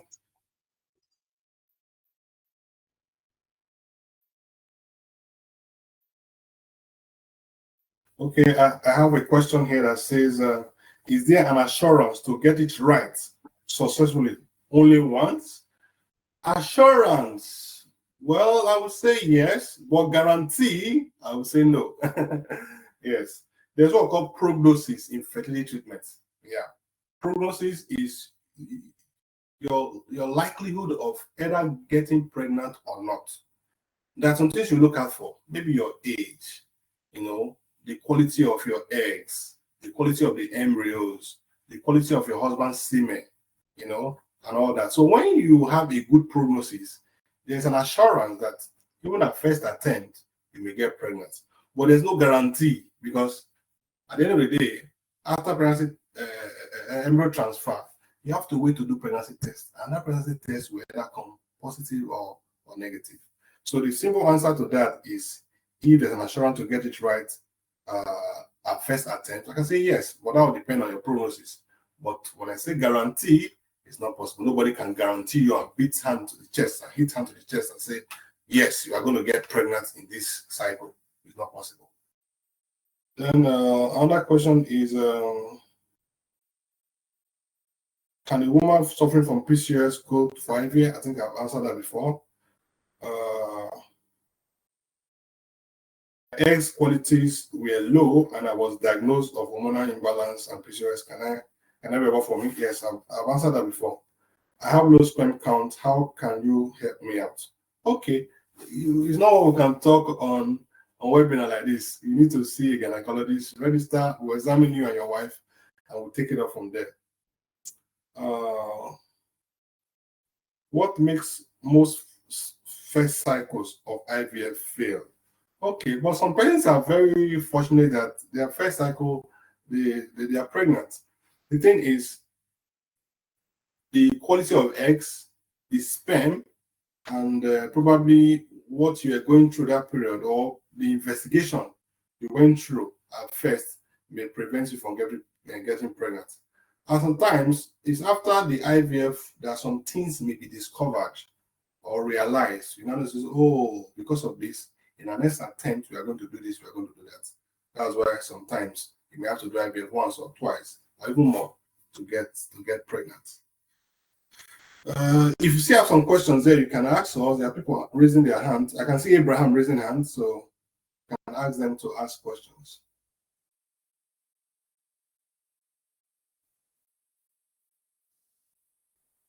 There's a question here that says, can sperm be freeze for 1 year? Yes, not even 1 year. Sperms can be frozen for many years. Yes, as upward as 10, 20 years or even more. Sperm cells can be frozen in as much as the condition is not altered. The condition of freezing is not altered. Okay. Thank you, Mr. Endurance, for all the response you've given us so far. Our time is actually up. We have 2 hands raised. We'll just take their questions and then we close. Is it Mrs. Justina Godwin? Justina Godwin, if you're there, please, can you ask your question?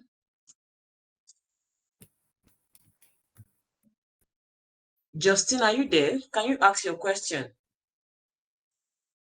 Okay, Regina, if you're there, Regina Stanley, you can ask your question, please.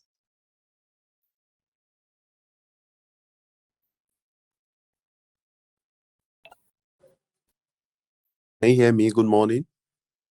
Yeah, good morning. We can hear you.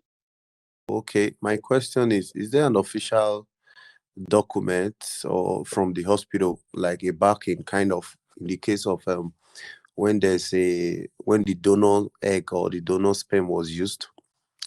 Is there like a document backing it during travel to say, okay, this child's DNA is not actually my own, the paternity is not actually my own, but they are my children because they were IVF babies? So is there a document backing that or something? Thank you. Yeah, definitely. You can't even do any third party in IVF without having consent forms and documents to be signed by both couples. So that is very, very true. We have documents to prove that, oh, this couple, they use donor egg or they use donor sperm during the IVF. So we have documents, yeah.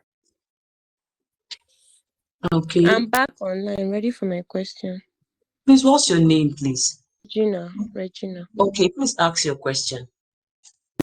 Please, I was the first that asked question here on the chat, but I did not get a reply due to network. I said someone that has gone through myomectomy, uterine fibroid in the womb, and then after 6 months there was a regrowth.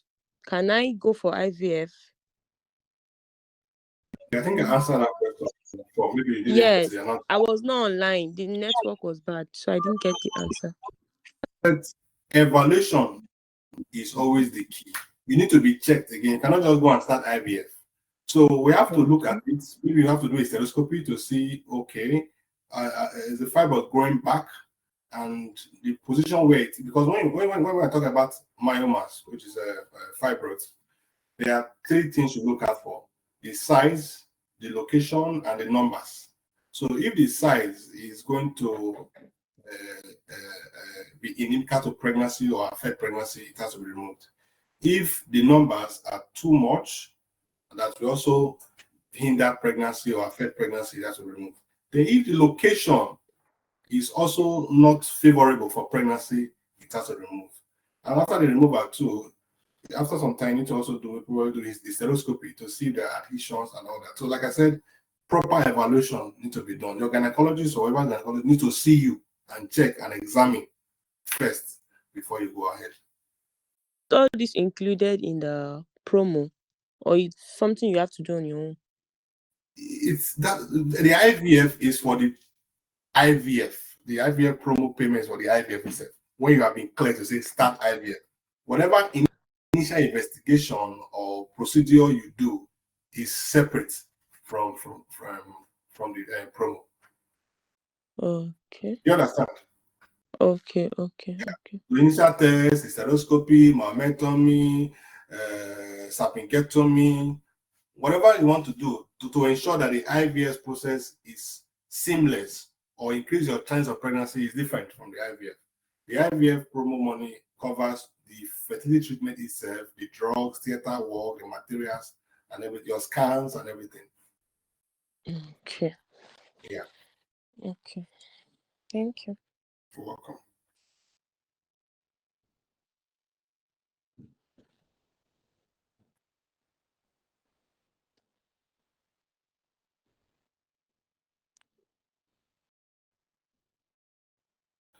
All right, this is already past 12. I think we've done more than 2 hours. We've done about 2 hours now.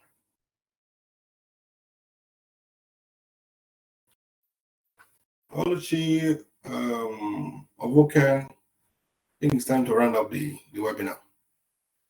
There are no more. This Abraham, your hand has been up for a long time. You can speak up.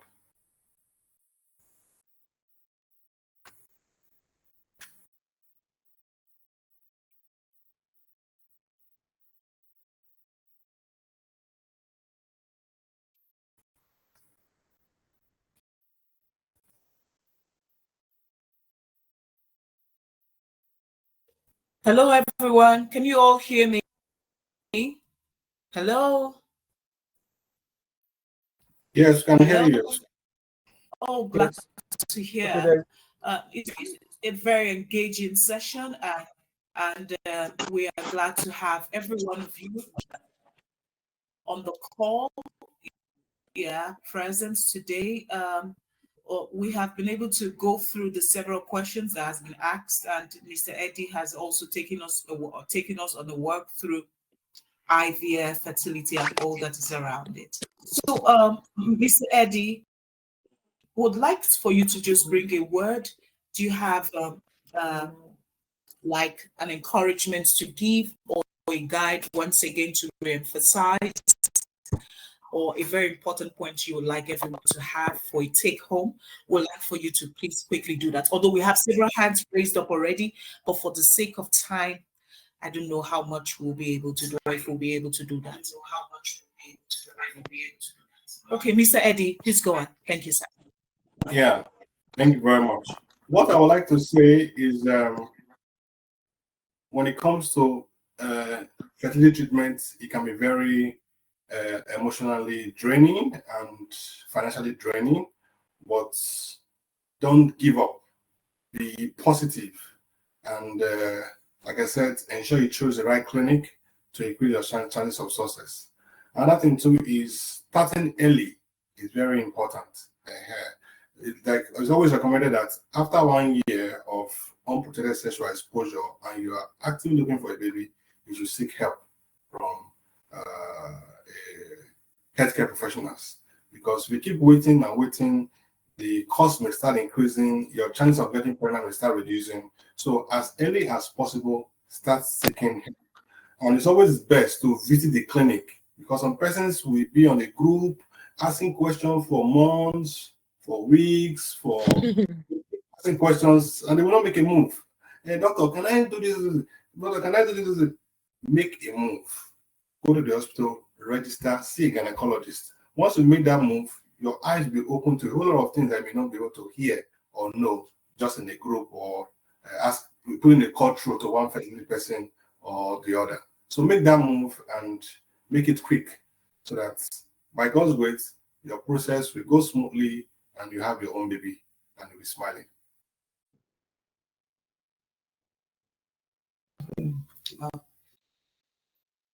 Thank you so much, Mr. Eddie. Thank you so much for that word of encouragement. So, to everyone who is here on the call, we want to know that we would share the recording, right? We will be sharing the recording with everyone who has registered for this webinar.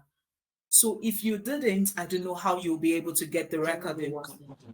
Okay, we would also share and join you to join our WhatsApp group. So you have that link on our website. So just go there, click on it, and it will automatically take you into the WhatsApp group. The recording will also be dropped there, so people can go back to it and listen to all that has been talked about. I also want to join you to visit our locations. We have our Lily Fertility Center at our Warri location, Lily Hospitals, and we also have that unit at our Benin location. So we want to join you. Also, we have another one coming up in Lagos. So if you're far away from Warri and Benin, we are looking at setting up one very soon, which will be told us once that's ready at Lagos. So we want to join you to come into our locations. You have our embryologists, you have our doctors who are always here to listen to you and to help you bring resolve to your concerns. Right? Once again, we want to thank you for joining us. We're happy you did, and we're open to receiving you anytime as you work into our facility. Thank you also, Mr. Eddie, for taking us through, for the time spent, for the knowledge shared. Thank you so much. We're glad we had to educate our publics and also engage them furthermore on issues around fertility and the likes. So we may have to call this a wrap for today, and look forward to other webinar sessions around the Lily Fertility, around coming out of the Lily Fertility Center. Thank you once again. Thank you and thank you. If you've got concerns, please write to us. We have our email address as IVF@lilyhospitals.net. That's our email address. And if you want our contact line, I'll call it to you now. 090-6268-171. Once again, I'll take it all over again. 090-6268-14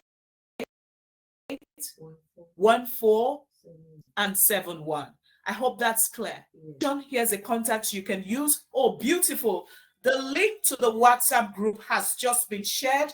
Please hit on the link and automatically you would be added to the group. We also have the email address of the Lily Fertility Center, which is IVF. It's been dropped on the just in case you have need to call. Please pick it up from here as well before you go off. Not to forget, the recording will be shared on our platform, the WhatsApp platform, and to all those who registered for the special webinar session. So you can go there, hit on it, and listen to it again.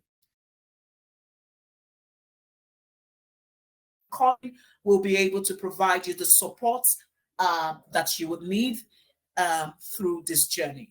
Thank you once again. We love you all, and we look forward to engaging you in more sessions. Bye for now.